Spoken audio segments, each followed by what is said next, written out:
ఒకసారి మనము బాధ్యత కార్పొరేటర్ మీద పర్ష హనుమాన్లు అన్న దగ్గరికి వెళ్దాము.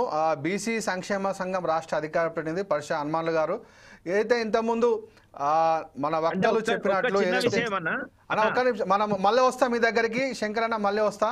ఒకసారి హనుమాన్లు అన్న దగ్గర పోదాం.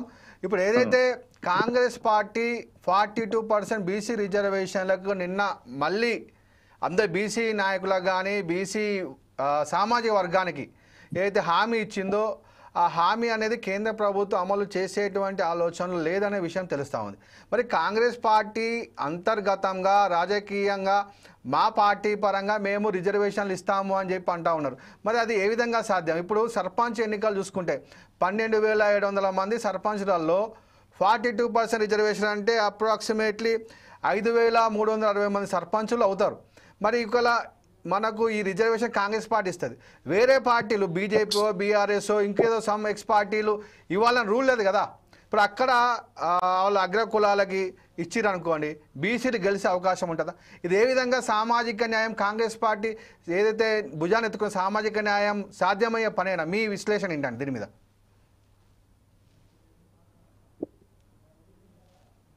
ప్రసన్న గారు, నిన్నటి మీటింగ్ లో ముఖ్యమంత్రి రేవంత్ రెడ్డి గారు మంచి జోష్ గా ఉన్నారు, మంచి బ్రహ్మాండమైన స్పీచ్ ఇచ్చారు వాళ్ళ కార్యకర్తలకు, వాళ్ళ ఉత్సాహం నింపారు. అందులో ఈ విషయం కూడా తీసిర్రు. ఏది కంపల్సరీ మేము 42% రిజర్వేషన్ ఇచ్చే మేము స్థానిక సంస్థలకు వెళ్తామని.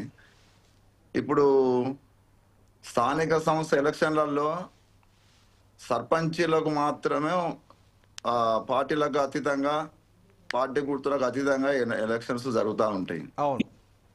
ఏ విధంగా 42% రిజర్వేషన్లు కాంగ్రెస్ పార్టీ అమలు చేస్తుంది? ఇది ఒక క్వశ్చన్. ఆ కాంగ్రెస్ పార్టీ వాళ్ళు ఆలోచించాలి. సరే ఎంపీటీసీ జెడ్పీసీ అంటే సరే రిజర్వేషన్లు జనరల్ వస్తే ఆ జనరల్ కూడా బీసీలకు ఇచ్చి 42% భర్తీ చేస్తాము అనేది వాళ్ళ ఆలోచన కావచ్చు. ఇప్పుడు సర్పంచులుగా ఏ విధంగా ఇస్తారు? ఏ పార్టీ అని ఆ క్యాండిడేట్లు ఎట్లా పెడతారు? దాంతో సర్పంచ్ ఎన్నికలకు మాత్రము ఇది సాధ్యం కాదు. ఏది 42% రిజర్వేషన్ అమలు చేయకపోతే సామాజిక న్యాయం సాధ్యం కాదు. కాకపోతే ఢిల్లీలో ఏప్రిల్ 2 జరిగిన మీటింగ్ లో బీసీల సమరభేరిలో ముఖ్యమంత్రి గారు స్వయంగా ఏమన్నారంటే ఇది కంపల్సరీ అమలు చేయిస్తాము బీజేపీతో అన్నారు. ఎట్లా చేయిస్తారు ఎట్లా చేస్తాము అని అంటే ఆయననే అన్నాడు. ఒకటి అఖిలపక్ష అన్ని రాజకీయ పార్టీలతోని, అన్ని రాజకీయ పార్టీ నాయకులను, అదేవిధంగా బీసీ సంఘాల నాయకులను ఢిల్లీ తీసుకెళ్తాం, మోడీతోని ప్రధానమంత్రిని మాట్లాడిస్తాము అని ఒకటి అన్నారు. అట్లా మాట్లాడించి ఒప్పిస్తామని చెప్పి. రెండవది, అలా ఇనని పక్షంలో హైదరాబాద్ లోని పేరేడ్ గ్రౌండ్ లో 10 లక్షల మందితోని పెద్ద బీసీల బహిరంగ సభ పెట్టించి అది ఒత్తిడి చేస్తాము అనేది ఒకటి, అంటే బీసీ సంఘాలతో కలుపుకొని. ఇవి రెండొకటి.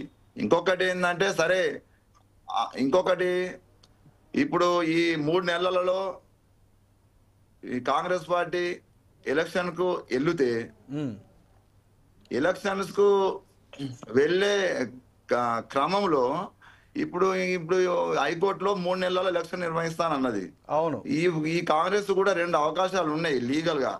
ఒకటి మొన్న ఇచ్చింది ఏకసభ్య బెంచ్ తీర్పిచ్చింది, దాన్ని ద్విసభ్య బెంచ్ ఫుల్ బెంచ్ కోతారా, లేకపోతే సుప్రీం కోర్టులో అప్పీల్ చేస్తారా, లేకపోతే ఇప్పుడు మనం గవర్నర్ నుంచి పంపించిన తీర్మానం గాని, ఇక్కడ కులగణ చేసిన అసెంబ్లీ తీర్మానం గాని, గవర్నర్ పంపించిన ఈ బీసీ కులగణ 40% రిజర్వేషన్ పెంచింది కానీ రాష్ట్రపతి దగ్గర ఉంది కాబట్టి దాని మీద సుప్రీం కోర్టుకు పోతారా అనేది ఒకసారి మనం కొంచెం వేచి చూడవలసిన అవసరం ఉన్నది. ఇప్పుడు ఇప్పుడు ఈ రిజర్వేషన్ల 42% రిజర్వేషన్లతోని ఎన్నికలకు అది పోలేదు, ఇవి సాధ్యం కాంది. కాబట్టి మేమేమంటున్నాం అంటే బీసీ సంఘాలుగా మీరు అన్ని చేసిర్రు, ఫార్మాట్లు చేసిర్రు కాంగ్రెస్ పార్టీగా, ఇక తెలంగాణ ప్రభుత్వంగా అక్కడ బీజేపీ చెయ్యాలి. మేము కూడా బీజేపీ వాళ్ళలో కూడా ఎంపీలు, మంచి పేరున్న ఎంపీలు ఉన్నారు మన తెలంగాణలో. ఈటల రాజేందర్ గారు ఉన్నారు, మన మంత్రి వాళ్ళు బండి సంజయ్ గారు ఉన్నారు, అరవింద్ గారు ఉన్నారు, అదేవిధంగా బీజేపీ మాజీ అధ్యక్షుడు అదే లక్ష్మణ్ గారు ఉన్నారు.